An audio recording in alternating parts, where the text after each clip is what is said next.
Thank you, Phil.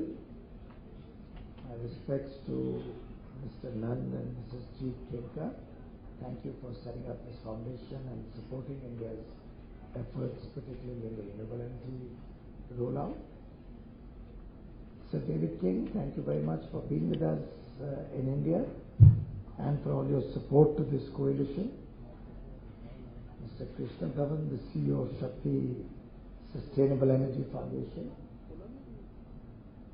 Phil, thank you for your effort in focusing on India's very ambitious targets and for all those bright ideas that I hope to receive from this report. We have my colleague Varsha Joshi from the Ministry of New and Renewable Energy here.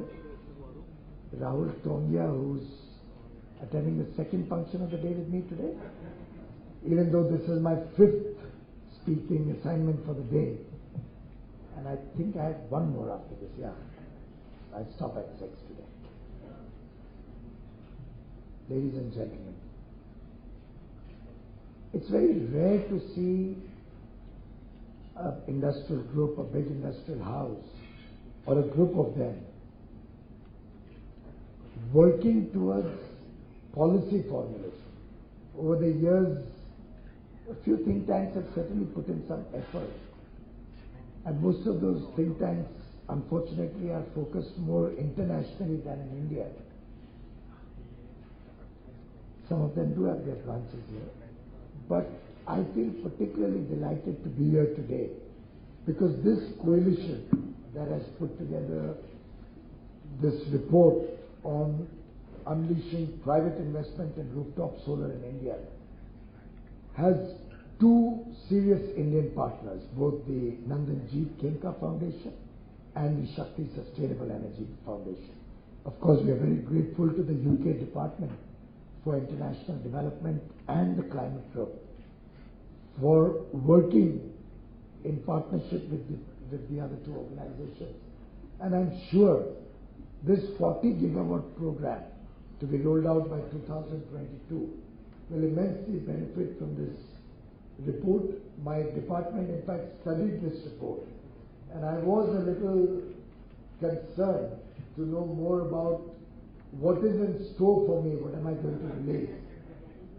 But I got a message from Mr. Upendra Tripathi, the Secretary of MNRE, confirming that the department is delighted with some of these suggestions. Many of them are very, very practical and doable, and we shall look at every comma and full stop in this report with due sincerity to see how this can help us achieve the target of 40 gigawatts. If not achieved, maybe exceed it. And in that sense, this coalition and the effort that all of you have done is not only about helping India. I'm sure it will probably remove the cobwebs in the entire thinking behind this sector. I know several European countries have been able to roll out rooftops in significant measure. None of the size of India, of course. Several of them have huge challenges.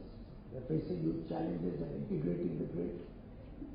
They're having difficulties with huge subsidies. The German example is there for all to see. I think the billions of euro of subsidy that they're required to pay out every year is a matter of concern for Germany.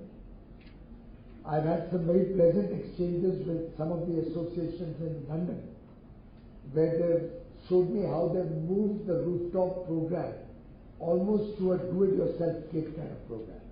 So you walk into a store, you pick up the size of solar installation you want, several models, several companies, several options are available. You carry in a carry bag the entire equipment and literally set it up yourself on a rooftop. I would ideally love to see that happen.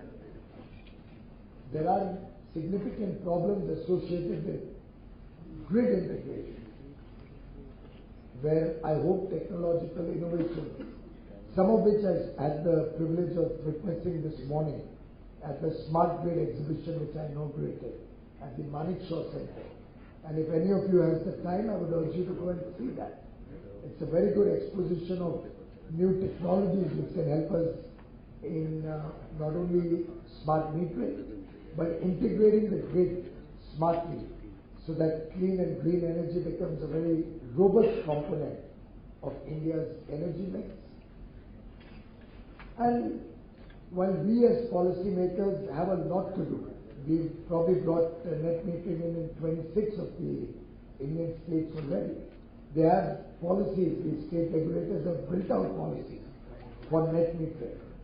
Some are even toying with the idea of gross billing and different forms of revenue for the rooftop sector. But I know for a fact that the actual rollout and operationalizing is still a far cry away from success.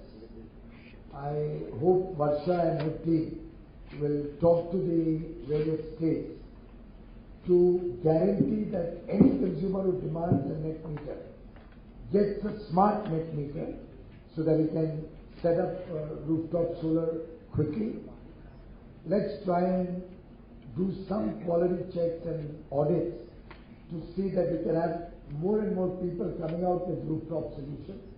Let's encourage domestic manufacturing of rooftop solutions through the Make in India program.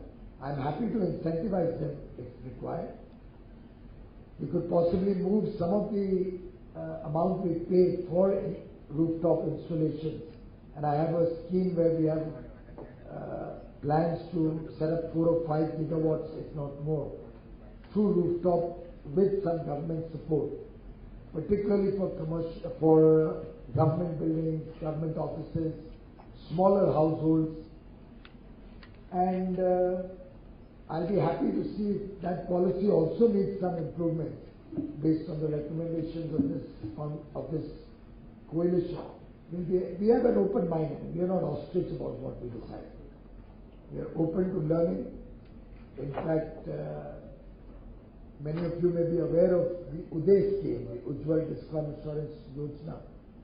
Possibly that name draws inspiration from Uday Kenka. And looking at his enthusiasm all the time, he's always bubbly with enthusiasm, Mr. Kenka. Whenever I meet him, he comes with a breath of fresh air.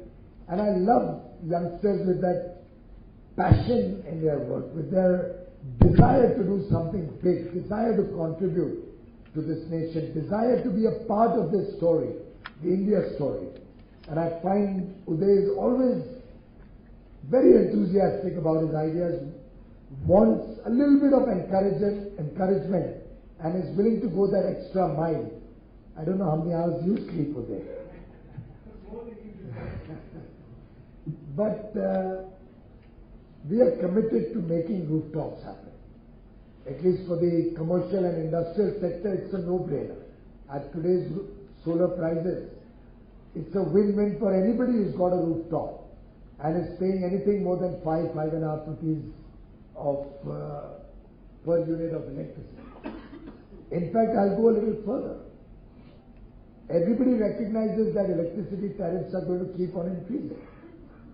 Any of you can, if you can look back into your bills, even 5 years ago, will find that it would have at least doubled in the last 5 years, or would have gone up by 40 or 50%. In fact, I would think the section of society that is present in this room at Claridge's today, it would have probably doubled. I paid more than twice the bill I used to pay 5 years ago, with no change in my consumption loads in Mumbai.